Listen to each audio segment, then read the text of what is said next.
إن الحمد لله نحمده ونستعينه ونستغفره ونستهديه ونعوذ بالله من شرور أنفسنا ومن سيئات أعمالنا. من يهده الله فلا مضل له ومن يضلل فلا هادي له، وأشهد أن لا إله إلا الله الواحد الأحد الفرد الصمد الذي لم يلد ولم يولد ولم يكن له كفوا أحد، وأشهد أن محمدا عبده ورسوله بلغ الرسالة وأدى الأمانة ونصح الأمة وجاهد في الله حق جهاده. يا أيها الذين آمنوا اتقوا الله حق تقاته ولا تموتن إلا وأنتم مسلمون. أما بعد، فإن أصدق الكلام كتاب الله، وخير الهدي هدي محمد صلى الله عليه وسلم، وشر الأمور محدثاتها، وكل محدثة بدعة، وكل بدعة ضلالة، وكل ضلالة في النار. برا خۆشەویستەکانم، خوشکە بەڕێزەکان، لە زنجیرە باسەکانی پێغەمبەرناسیە ئەمڕۆ باسی صفەتێکی تری پێغەمبەری خوا ئەکەین صلی الله عليه وسلم، کە ئەویش صفەتی عەدالەتە، واتە دادپەروەری. خوای پەروەردگار لە قورئانە ئەمری پێئەکاو، ئەفەرمێ لە سوورەتی نحل، أفرمي إن الله يأمر بالعدل والإحسان وإيتاء ذي القربى. خواي پروردگار فرمان بعدالة داد پروری أكا، وفرمان بچاك كردن أكا، وفرمان بجهناني صلي پەیوەندی خزمایەتی أكا. جا لچندین شوێنی قورئانە خوای تەعالا جەخت لەسەر مەسئلەی دادپەروەری ئەکا. جا پێغەمبەرەکانی خوا باشترین نمونەی دادپەروەرین. هەر پێغەمبەرێک لە پێغەمبەرەکانی خوا کە سەرمەشقی مرۆڤایەتین، کە خوا کردوونی بەسەر مەشق بۆ بەنی بەشەر، ئەبێ لە هەموو کەس زیاتر ئەو سیفەتە ڕەنگ باتەوە تیایانە. ومحمد المصطفى كسيدي مرسلين، قوري همو بيغمبرانا ديار لهمويان زياتر أو صفة رنجي تياداوتوا. من چند حديثيك عرزي برستانا كم كلو حديثانا وبمان در أكوي كچند بيغمبري إخوة صلى الله عليه وسلم أو صفتي تيابوا وهول شداوة لأصحاب كانشا أو صفة هبه. إمام بخاري بمان أجريتوا لحديث جمارسي عن المعرور قال: لقيت أبا ذر بالربذة وعليه حلة وعلى غلامه حلة، فسألته عن ذلك فقال: إني سابيت رجلا فعيرته بأمه، فقال لي النبي صلى الله عليه وسلم: يا أبا ذر، أعيرته بأمه؟ إنك امرؤ فيك جاهلية، إخوانكم خولكم، جعلهم الله تحت أيديكم، فمن كان أخوه تحت يده فليطعمه مما يأكل وليلبسه مما يلبس، ولا تكلفوهم ما يغلبهم، فإن كلفتموهم فأعينوهم.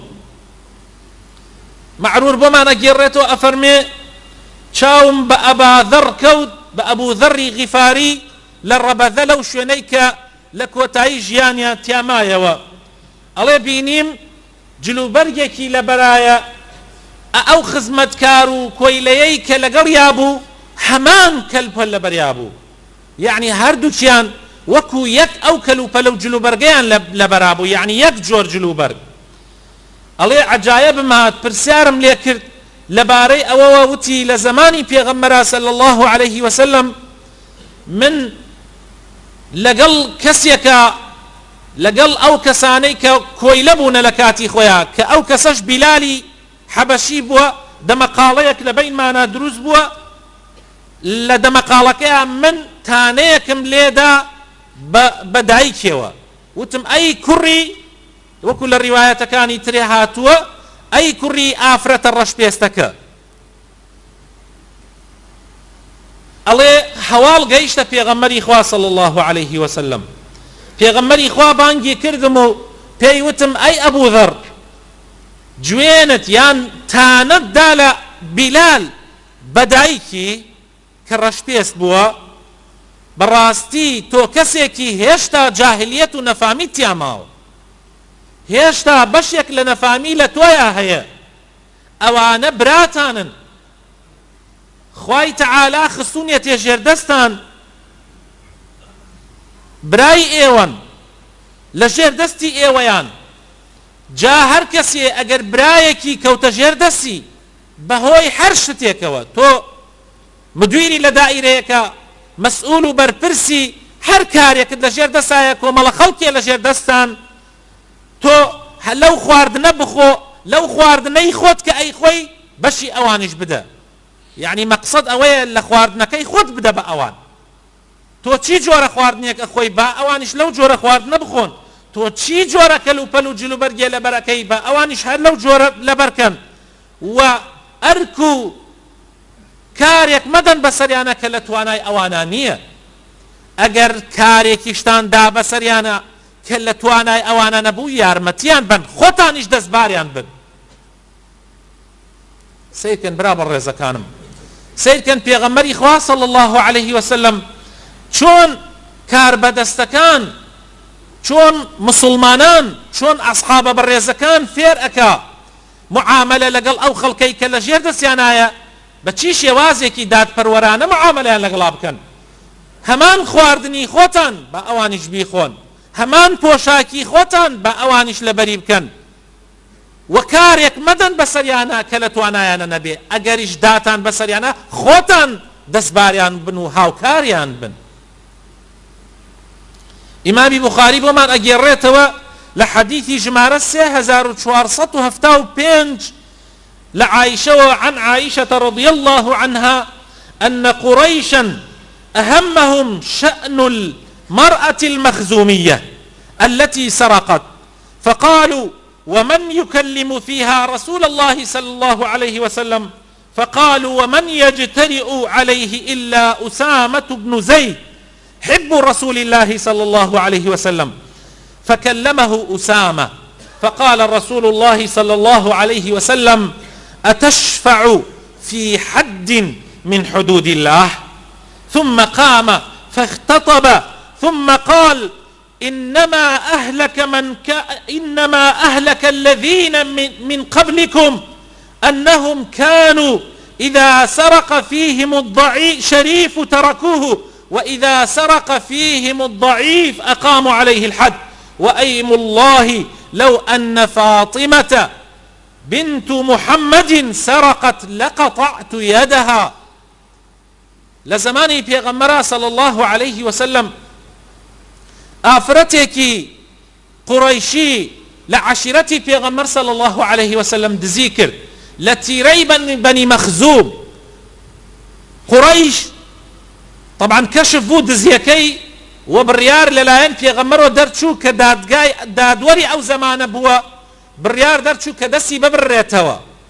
قريش امان زور لنا نارحت بو، زور يان بينا خوش بو كيكيك يان آفرتك لعشرتك يان دسي ببريتوا لسر دزي بويا هول يان دا بحموش يوازيك پیغمبر قناعت فيه بكن كدستي او آفرت نبريتوا.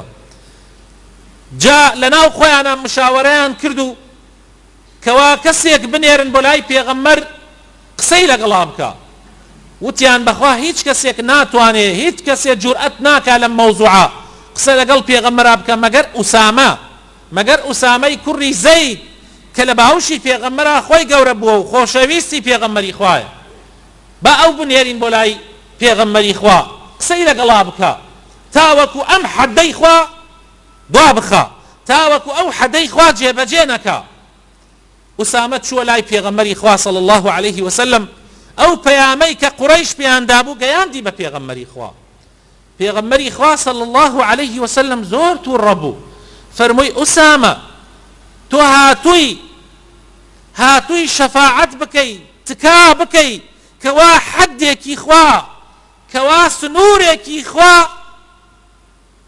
پەک بخەی جێبەجێ نەکرێت ئەمجا تووڕە بوو پێغەمبەر صلی الله عليه وسلم و چووە سەر مینبەرەکەی و ڕووی کردە مسلمانان فەرمووی مسلمانان قەومەکانی پێش ئێوە بۆیە تیاچوون بۆیە زەلیلی ژێردەستی دوژمنەکانیان بوون چونکە ئەگەر خاوەن دەسڵاتەکان و دەوڵەمەنەکانیان ئەگەر دزیەکیان بکردایە حەدیان لەسەری جێبەجێ نەئەکرد چونکە ئەوە کوڕی فڵانە کەسە و ئەوە کوڕی فڵان مەسئولە و با بە کەیفی خۆی بدزێ و ماڵی ئەو خەڵکە بدزێ بە کەیفی خۆی چونکە کوڕی فڵانە کەسە لەبەر ئەوە هیچ لەسەری هیچ قانونێک هیچ یاسایەک نەیەگرتەوە بەڵام ئەگەر فەقیرێک هەژارێک شتێکی بچووکیشی بدزیایە لەسەریان جێبەجێ ئەکرد بۆیە تیاچوون تەماشاکەن برا بەڕێزەکانم دەرس وەربگرن لە ئەم حەدیثەی پێغەمبەرەوە صلی الله عليه وسلم هەر قەومێک ئەوە پیشەیان بێ ئەوە سیفەتیان بێ کاربەدەستەکانیان گەورەکانیان دزی بکەن ئەگەر قانون و یاسا لەسەری جێبەجێ نەکرا و فەقیر و هەژارەکان ئەگەر شتێکی بچووک بدزن لەسەریان جێبەجێ بکری ئەو قەومە مەسیریان تیاچوونە و زەلیلی ژێری دەستی دوژمنانە بۆیە پێغەمبەر صلی الله عليه وسلم فەرمووی ئەمە لە لای من جێبەجێ نابێ والله ئەگەر فاتیمەی کچی محەممەد کە خۆشەویستترین پێغەمبەری خوا صلی الله عليه وسلم لەو کاتە تەنها فاتیمەی مابوو هەموو منداڵەکانی وەفاتیان کردبوو ئەگەر فاتیمەی کچی محەممەد دزی بکە ئەبێ دەستی ببڕمەوە ئەبێ حەدی خوای لەسەر جێبەجێ بکەم لەبەر ئەوە ئیتر کەس قسە نەکاو کۆتایی پێبێ عەدالەت ئاوا جێبەجێ ئەکرێ و پێغەمبەری خوا ئاوا خەڵک فێرەکە کە عەدالەت جێبەجێ بکەن نابێ کەس لەسەرەوەی یاسا بێ کەس لەسەرەوەی قانون بێ کەس لەسەرەوەی عەدالەت بێ کوڕی هەر مەسئولێک برای هەر مەسئولێک خزمی هەر مەسئولێک ئەگەر نابەجێی بکاو ئەگەر شتێکی غەڵەت بکە ئەبێ قانون و یاسا لەسەری جێبەجێ بکرێ ئاوایە ئیسلام ئاوایە پێغەمبەری خوا صلی الله عليه وسلم و پێغەمبەری خوا صلی الله عليه وسلم وەکو ڕیوایەت کراوە لە ئیمامی عەلی و هەروەها لە ئیبن عەباسیشەوە عەلی کوڕی ئەبی طالب کە ئامۆزای پێغەمبەر بووە زاوای بووە مێردی فاتیمەی کچی بووە ئیبن عەباسیش کوڕی عەباس بووە مامی پێغەمبەر صلی الله عليه وسلم ئەگێڕنەوە ئەڵێن پێغەمبەری خوا صلی الله عليه وسلم یەک شتی تایبەت نەکردووە بە بنەماڵەکەی خۆی یعنی شتێک نەبووە پێغەمبەر لە خۆیەوە تایبەتی بکا بڵێ ئەوە بۆ بنەماڵەکەی من شتی وا نەبووە و نایش بێ و ناکرێتیش ببێ لەبەر ئەوەی عەدالەت ئاوا جێبەجێ ئەکرێ ئیمامی بوخاری ئەیگێڕێتەوە لە حەدیثی ژمارە 2593 هەر لا خاتو عایشەی دایکی ئیماندارانەوە خوای لێ ڕازی بێ ئەفەرمێ قالت كان رسول الله صلى الله عليه وسلم إذا أراد سفرا أقرع بين نسائه فأيتهن خرج سهمها خرج بها معه وكان يقسم لكل امرأة منهن يومها وليلتها تنانت لناو خانوادي خوشي پیغمبر صلى الله عليه وسلم داد پرور بوا خوشي بسكانم پیغمبری خوا صلى الله عليه وسلم لخودی خویا عدالت و داد پروری جێبەجێ کردووە پاشان لناو نزیکترین کەسیا کە خێزانەکانی بوون پاشان لناو بنەماڵەکەیە پاشان لناو مسلمانانە ئابە و شێوە عدالت جێبەجێ ئەکرێ بە هەمان شێوە لە زمانی ئیمامی عومەریشا کە خەلیفەی پێغەمبەر بوو صلی الله عليه وسلم بە هەمان شێوە کراوە. ڕۆژێکیان هەردوو کوڕی ئیمامی عومەر لەگەڵ جێشی مسلمانانە لە غەزایەکە ئەبن، لەوێ شتێک دێتە بەردەمیان، تجارەتێک بازرگانیەک و واسرە ئیجازەشیانە بگەڕێنەوە بۆ مەدینە. بۆیە بڕیار ئەدەن کە ئەو شتە بکڕن و بێن بۆ مەدینە بیفرۆشن، بەڵام پارەی ئەوەنەیان پێ نییە کە ئەو شتە بکڕن. ئەزانن خازان جێباشەکە بەس پارەکەیان ئەوەنە پێ نییە. ئەمیری ئەو شوێنە ئەبوو موسای ئەشعەری ئەبێ ئەڵێ من پارەتان پێ ئەدەم لە بەیت المال، یعنی لە خەزێنە، یعنی لە بەنق، من پارەتان پێ ئەدەم بە قەرز، شتەکەی پێ بکڕن، دوای ئەوە بیگەڕێننەوە بۆم. ئەمانیش وەری ئەگرن بە قەرز و شتەکە ئەکڕن و دێن بۆ مەدینە ئەیفرۆشن قازانجەکە و ئەیانێ پارەکە بگەڕێننەوە بۆ بەیت المال. عومەری کوڕی خەتابی باوکیان ئاگای لێ ئەبێ، بانیانەکە ئەڵێەوە چیتان کردووە، ئەمە چۆن کردوتانە، ئەوانیش بۆ ئەگەڕنەوە، ئەڵێ هەموو پارەکە ئەخەنە بەیت المال، بە قازانجەکەشەوە ئیخەنە بەیت المال. ئەی بۆ ئەبوو موسا بە هەموو جێشەکە ئەو پارەی نەدا بە قەرز؟ ئێوە لەبەرەوەی کوڕی خەلیفەی ئیماندارانن، ئێوە لەبەرەوەی کوڕی بەرپرسەکانن، بۆیە هەموو پارەکەی لێسەندنەوە و خستێ بەیت المال بە قازانج و بە سەرمایەوە. ئەبەو شێوە عدالت جێبەجێ ئەکرێ. بۆیە پێغەمبەری خوا صلی الله عليه وسلم کاتێ لە خودی خۆیان پاشان لە ناو هاوسەرەکانیە ئەوە تا خاتو عایشە ئەگەڕێتەوە ئەفەرمێ پێغەمبەر صلی الله عليه وسلم کە بیستایە سەفەری بکردایە ژنەکانی کۆ ئەکردنەوە، پاشان تیر و پشتی ئەکرد بزانم کامیان دەرەچی، ئەوەی ئەبرد بۆ سەفەر. نەیەوە وەڵا من فڵان حەزەکەم لەگەڵ خۆما ببەم، نا، بەڵکو بەو شێوازە ئەیکرد کە خوا پێی خۆش بێ، بە تیر و پشت ناوانی هەڵە بژار. و پاشان پێغەمبەر صلی الله عليه وسلم دوای ئەو هەموو عەدالەتە لە نێوان خێزانەکانیە و لە نێوان مسلمانانە، وەکو عایشە ئەگەڕێتەوە لە حەدیثی لە ڕیوایەتی ئەبوو داوودە لە ژمارە 2134 ئەفەرمێ كان رسول الله صلى الله عليه وسلم يقسم فيعدل. پێغەمبەر صلی الله عليه وسلم کاتی شتێکە بوایە زۆر بە عەدالەت و دادپەروەری دابەشی ئەکرد، پاشان ئەیفەرموو اللهم، ئەیفەرموو خوایە هذا قسمي فيما أملك، ئەوەی لە توانای منایە لەم دابەشکردنە جێبەجێم کردووە و دادپەروەریم تیا جێبەجێ کردووە، فلا تلمني فيما تملك ولا أملك. يعني تەنانەت پێغەمبەر صلی الله عليه وسلم ئەترسا جار وا هەیە پیا ئینسان یەکێکی زیاتر خۆشەوێ لە دڵۆ، ئەشترسا ئەوەی دڵیشی لۆمەی لەسەر بکرێ، بۆیە داوای لە خوا ئەکرد ئەیوت خوایە گیان من ئەوەی ظاهیرە شتەکان عەدالەت دابەشەکەم، ئیتر ئەوە لە توانای منایە، بەڵام خۆشەویستی دابەشکردن بەناو خەڵکە ئەوە لە توانای منە نییە، لە توانای توایە. خوایە لۆمەم نەکەی، خوایە لێم نەگری من فڵانە کەسم زیاتر خۆشەوێ تا فڵانە کەس. یعنی لەوەش ئەترسا کە لۆمە بکرێ لەسەر دڵیشی، بۆیە هەوڵیەدا حتا ئەوەش بە قەدەری توانا جێبەجێ بکە و عەدالەتی تیا بکە. ئیمامی مسلم بۆمان ئەگەڕێتەوە لە صحیحەکەی خۆیان لە ژمارە 1634 لە جابری کوڕی عەبدوڵڵاوە. تەماشاکەن مسلمانە بەڕێزەکان، تەماشاکەن پێغەمبەر صلی الله عليه وسلم چۆن تەربیەتی ئەسحابەکانیەدا، چۆن فێریان ئەکا عەدالەت و دادپەروەری ڕەچاو بکەن لە خۆیانە و لە ماڵ و مناڵیانە و پاشان لە نێوان خەڵکیە. ئەفەرمێ ژنێک بە پیاوەکەی وت کە ئەسحابەی پێغەمبەر بوون صلی الله عليه وسلم، وتی ئەم کوڕەم دیارە ئەو پیاوە دووسێ ژنی بووە، ژنە بچکەکەی داوا لە پیاوەکەی ئەکا کەوا هەدیەیەکی دیاریەکی تایبەت بۆ کوڕەکەی دانا، ئینحەل ئیبنی غولامەک، غوڵامێکی هەبووە و تێتی بە هەدیە بیدە بە کوڕەکەی من، یعنی ئەو کوڕەتە کە لە بەشی منە، ژنە بچووک داوای کردووە. واشهد لي رسول الله صلى الله عليه وسلم. دیارە ئەو کاتە نووسین و محکەمە نەبووە تابیکا بەنایەوە، بەڵام بۆ ئەوەی تاپۆ بێ بەنایەوە پێغەمبەر بکە بە شایەت لەسەری. جا ئەمیش دێتە لای پێغەمبەر صلی الله عليه وسلم بە پێغەمبەری خوا ئەڵێ ئەی پێغەمبەری خوا فڵانە خێزانم ئاوا داوای لێ کردوم کە شتێکی تایبەت بکەم بە ناوی کوڕەکەیەوە، و تۆیش بکەم بە شایر. پێغەمبەر صلی الله عليه وسلم فەرمووی ئەلەهو ئیخوە، فەرمووی برای تری هەیە، یعنی ئەو کوڕە کە تۆ ئەماکەی بەنایەوە برای تری هەیە؟ وتی بەڵێ ئەی پێغەمبەری خوا. قال نعم. قال أفكلهم أعطيت مثل ما أعطيته؟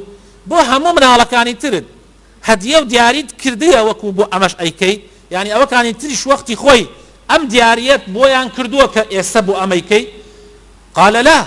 وتی نەخێر ئەی پێغەمبەری خوا. قال فليس يصلح هذا. فەرمووی ئەمە ناوێ، ئەمە ناوێ تۆ کوڕێک لە کوڕەکانت جیا ئەەکەیتەوە هەدیەیەکی پێدەی باوەکان ترت نەداوە، ئەمە ناوێ. با هیچ نەبچووک بێ، با هیچ نەگەورە بێ، نابێت. ئەمە خوا قبوڵی نییە. تەنانەت لە مەسەلەی هەدیەدانە نابێ فەرقی بینی کچ و کوڕیش بکرێ، ئەبێ وەکو یەک بدرێ. تۆ باوکی خانوویەک ئەەکەیتە ناوی کوڕێک لە کوڕەکانتەوە، نابێ و دروست نییە ئەگەر براو خوشکی هەبێ ئەبێ هەر براو خوشکێک لەو براو خوشکانە خانوویە بکەیتە ناوێ. تەنانەت کچ و کوڕ ئەبێ وەکو یەک بێ، چونکە ئەمە وەرەسە نییە، ئەمە هەدیەیە، ئەمە وەرەسە نییە، ئەمە هەدیەیە، ئەبێ هەر هەمویان وەکو یەک بێ. پێغەمبەر فەرمووی نابێت، نابێ براینە، مسلمانینە، ئەمە تاوانێکی زۆر زۆر گەورەیە بەڕاستی، زۆریش لە ئێمە بێ ئاگان لێ. فەرمووی نابێت وإني لا أشهد إلا على حق.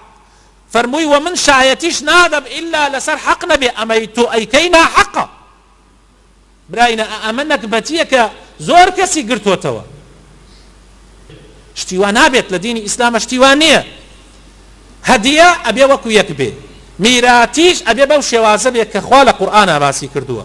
تەسەور ئەکەن برا بەڕێزەکانم، لە قورئانی پیرۆزە خوای تعالی هیچ شتێک ئەوەنەی میرات تەفسیلاتی پێ نەداوە، مەجالی نەیەلاوەتەوە هیچ کەسێک تایە قسە بکە.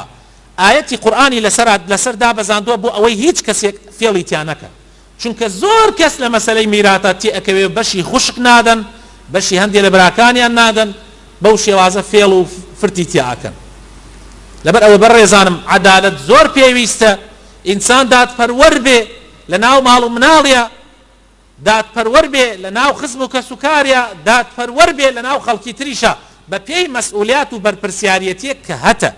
خوای گەورە ئەگەر بەرپرسیارەتێکی پێدای نابێ فەرقی هیچ کەسێ بکەی، ئەگەر بیکەی خوا پەنامان بدا فەشەل تێری تیا ئەچی، زەلیل ئەبی، قورش ئەکرێ بەسەر تا و لە قیامەتیشە تاوانبار ئەبی.